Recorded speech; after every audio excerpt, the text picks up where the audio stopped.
Olá pessoal, tudo bem com vocês? Anderson Montrejo aqui. Antes de começar a entrar no tema do vídeo de hoje, eu queria explicar, eu recebi um comentário bem desagradável. Acontece, né? A gente está na internet, a gente está sujeito a isso. O cara falou o seguinte: Anderson, você não é uma pessoa confiável porque você não olha para frente. Você não olha para a câmera o tempo todo. Então eu queria dizer o seguinte, tem algumas pessoas que acessam a memória. Se você já estudou sobre programação neurolinguística, PNL, você sabe que algumas pessoas são mais influenciadas pelo som, outras por imagens e outras por sensações. Então, quando a gente quer lembrar de um som, geralmente a gente olha para o lado, né? Nesse sentido aqui. Né? Quando a gente quer lembrar de uma sensação, a gente olha para o chão. E quando a gente quer lembrar de uma imagem, a gente olha para cima. E quando a gente quer construir um som, a gente olha para o lado direito. Quando a gente quer construir uma sensação, a gente olha para baixo, do lado direito. E quando a gente quer construir uma imagem, a gente olha para cima, para o lado direito. Isso aí em programação neurolinguística explica isso. Algumas pessoas, por serem canhotas, invertem essa ordem, né? Mas enfim, eu sou o tipo de pessoa que eu não consigo ficar olhando para frente o tempo todo. Eu sei que tem muitos youtubers, não, a maioria nem são assim, tá? São mais os apresentadores de telejornal.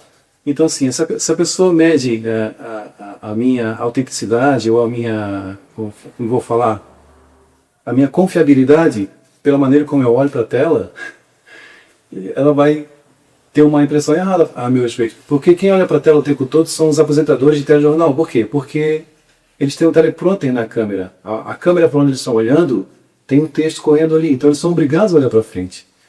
E as pessoas se acostumaram a identificar quem está na televisão falando dessa maneira, olhando para frente, né?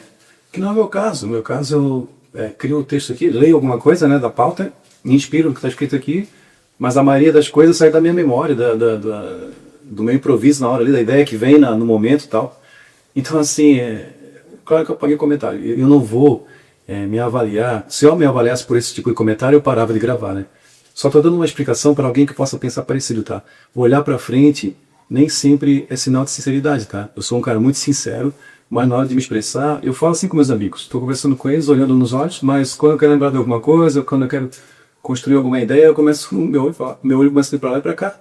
É normal, é uma maneira que eu tenho de acessar meu cérebro. Eu não consigo pensar, raciocinar 100% olhando para frente o tempo todo. Eu não estou lendo uma mensagem aqui na câmera como William Bonner, como outros tantos apresentadores. Como a mensagem está aqui dentro, meu olho fica vagando para lá e para cá. E se fosse por olhar para frente na câmera, sinal de sinceridade, né? A gente vê tantos políticos aí que olham bem fixos para a câmera, apertam a mão da gente com muita força, mas a gente sabe que não são tão sinceros assim, né? Então, olhar para a câmera o tempo todo e apertar a mão com força nem sempre são sinais de sinceridade ou de autoestima ou de bom caráter, tá? Então, dito isso, vamos aqui para o texto. Então, daí alguém, mesmo eu apagando o comentário, surgiu alguém embaixo me defendendo, né? Até o comentário foi do Espásio Belo Cabeleireiro Visagista. Ele falou o seguinte: se me derem água para beber, eu não vou ficar prestando atenção no formato do copo, com eco ou sem eco. O importante é sentir, acreditar e praticar. Eu gostei muito da resposta dele, por isso que eu printei, né?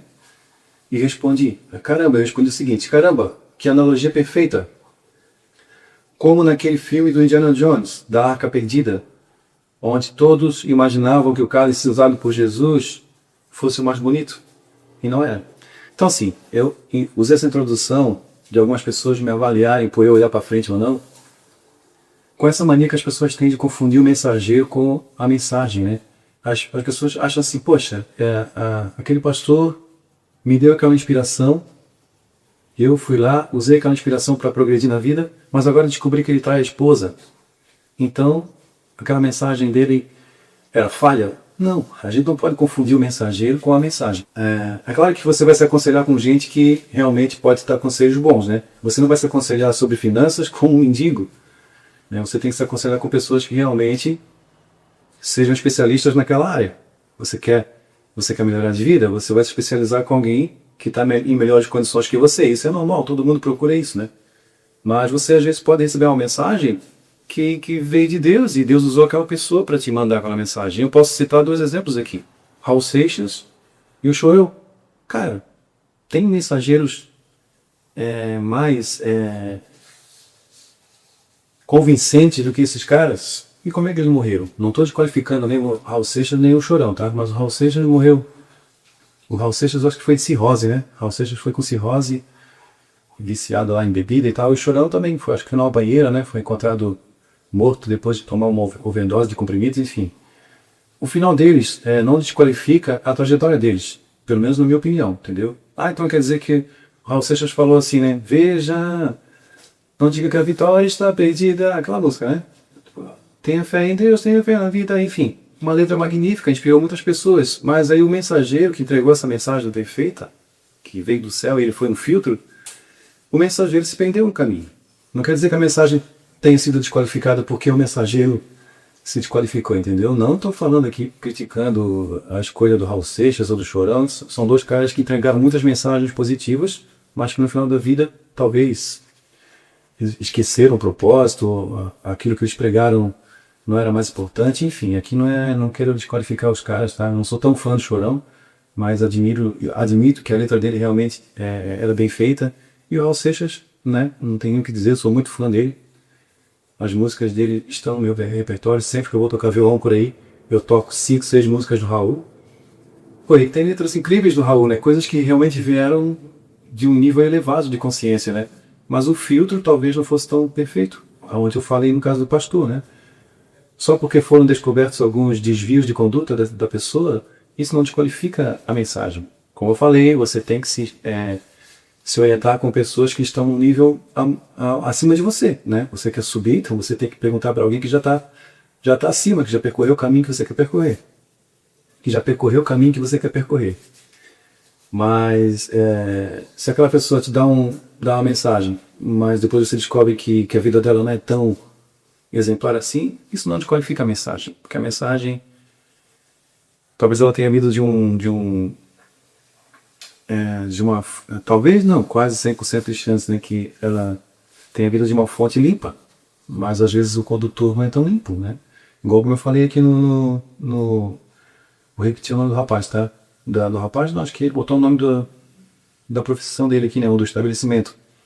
Espásio Belo Cabeleireiro Visagista. Se me derem água para beber, a mensagem no caso, né, eu não vou ficar prestando atenção no formato do copo, ou no mensageiro, ou na conduta do mensageiro, ou na vida